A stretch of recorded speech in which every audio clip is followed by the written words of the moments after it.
never slow up, no I don't take shit. I got no love for the fakeness. If you wanna play tough and wanna hate this, I'll always show up and make a statement. I don't ever slow up, no I don't take shit. I got Halo semua, selamat datang kembali di channel ini. Pernahkah Anda membayangkan sebuah negara yang begitu besar hingga hampir menyamai seluruh Eropa Barat? Sebuah negeri yang menyimpan paru-paru kedua terbesar di dunia, harta karun mineral yang tak terhingga, dan sejarah yang penuh gejolak, namun juga semangat yang tak terpatahkan. You cannot find anybody. They start going, all of them. They will disappear real soon.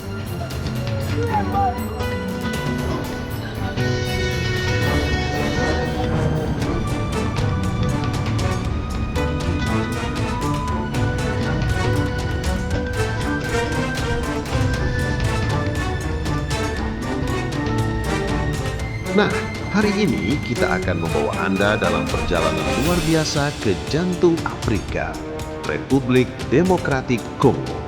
Siapkan diri Anda untuk mengungkap kisah yang kompleks, memukau, dan seringkali disalahpahami dari salah satu negara paling penting di planet ini. Mari kita mulai. Mari kita mulai dengan skala Kongo. Dengan luas lebih dari 2,3 juta kilometer persegi, Kongo adalah negara terbesar kedua di Afrika. Bayangkan, dari timur ke barat, dari utara ke selatan, Anda akan menemukan lanskap yang beragam, gunung berapi aktif, danau besar, savana luas, dan tentu saja Sungai Kongo. Sungai Kongo bukan cuma panjang, dia adalah sungai terdalam di dunia. Arusnya yang perkasa adalah jalur kehidupan, transportasi utama, dan memiliki potensi tenaga air yang luar biasa, cukup untuk menerangi sebagian besar benua Afrika. Namun, permata sejati Kongo ada di hutannya. Hutan hujan Kongo adalah paru-paru kedua terbesar di planet ini, setelah Amazon. Ini adalah benteng keanekaragaman hayati, rumah bagi spesies endemik dan terancam punah, seperti gorila gunung yang megah, okapi yang pemalu dan unik, sering disebut zebra jerapah, serta bonobo yang cerdas, sepupu dekat simpanse. Melindungi hutan ini berarti melindungi masa depan planet kita, dan di bawah tanah Kongo tersembunyi kekayaan mineral yang luar biasa.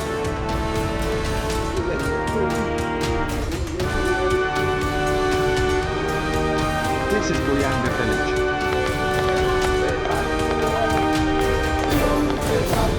Kongo adalah produsen kobalt terbesar di dunia. Mineral krusial untuk baterai ponsel, laptop, dan mobil listrik kita. Ada juga cadangan besar tembaga, intan, emas, dan koltan. Kekayaan ini adalah pedang bermata dua, seperti yang akan kita lihat di bagian selanjutnya. Untuk memahami Kongo hari ini, kita harus menyelami masa lalunya yang kompleks dan seringkali pedih. Jauh sebelum kedatangan bangsa Eropa, tanah ini adalah rumah bagi kerajaan-kerajaan makmur seperti Kerajaan Kongo, yang berdiri kokoh selama berabad-abad dengan sistem pemerintahan dan jaringan perdagangan yang maju. Namun, segalanya berubah drastis pada akhir abad ke-19. Dalam pembagian Afrika yang terkenal, wilayah ini secara pribadi diberikan kepada Raja Leopold II dari Belgia yang mendirikannya sebagai negara bebas Kongo. Ini bukanlah koloni, melainkan perkebunan pribadi Leopold yang dikelola dengan tangan besi. Periode ini adalah salah satu babak tergelap dalam sejarah manusia.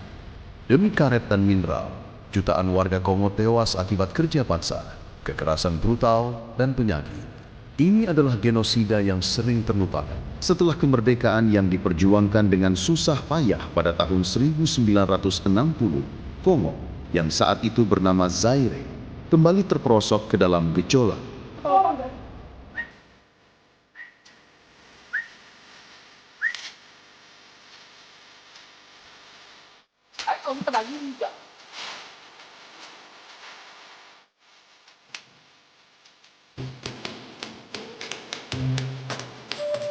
Pemimpin karismatik seperti Patrice Lumumba yang bermimpi tentang Kongo yang merdeka dan berdaulat, secara tragis dibunuh. Ini membuka jalan bagi kekuasaan diktator Mobutu Sese Seko selama lebih dari 30 tahun, yang meninggalkan warisan korupsi endemik dan pemerintahan otokratis. Dan setelah era Mobutu, Kongo menghadapi serangkaian perang yang menghancurkan, sering disebut sebagai Perang Dunia Afrika, yang menelan jutaan korban jiwa dan melibatkan banyak negara tetangga. Konflik-konflik ini, yang terutama dipicu oleh kontrol atas sumber daya mineral, masih menjadi tantangan besar, terutama di wilayah timur.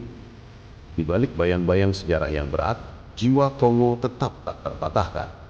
Ini adalah negeri yang berdenyut dengan energi dan kreativitas yang luar biasa. Bayangkan, ada lebih dari 200 kelompok etnis di Kongo, masing-masing dengan bahasa, tradisi, dan ekspresi seni mereka sendiri.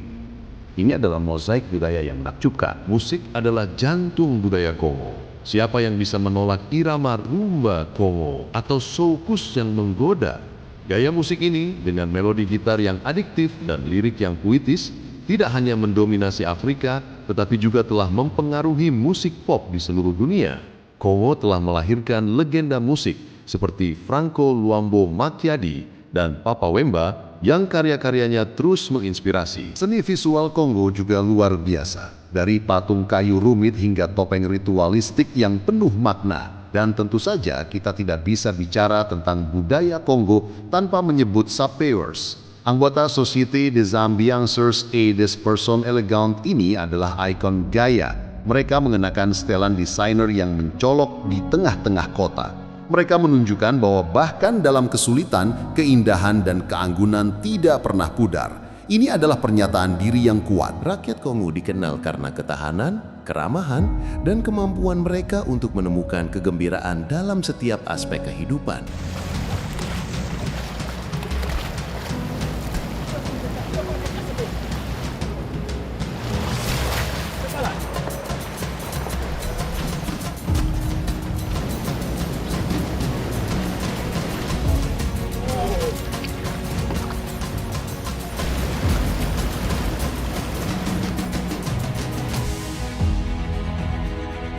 Mereka adalah bukti nyata bahwa semangat manusia bisa berkembang bahkan di bawah tekanan yang luar biasa.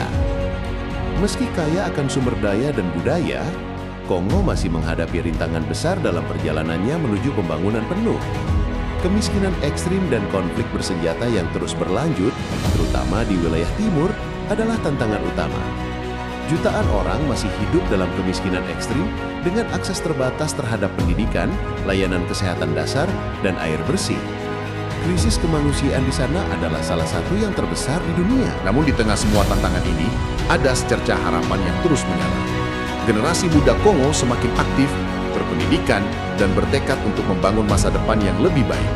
Ada peningkatan investasi dalam infrastruktur, meskipun lambat, dan upaya untuk memanfaatkan sumber daya alam secara berkelanjutan. Organisasi masyarakat sipil lokal semakin kuat dalam menyuarakan hak-hak rakyat dan menuntut akuntabilitas. Potensi pertanian dan pariwisata juga mulai digali, menawarkan jalur diversifikasi ekonomi. Dunia perlu mendukung Kongo bukan hanya dengan bantuan, tetapi dengan memastikan perdagangan yang adil dan menekan konflik. Republik Demokratik Kongo adalah sebuah paradoks yang memukau. Sebuah negeri yang diberkati dengan kekayaan alam yang tak terhingga, namun dihantui oleh sejarah yang kelam dan tantangan yang berat.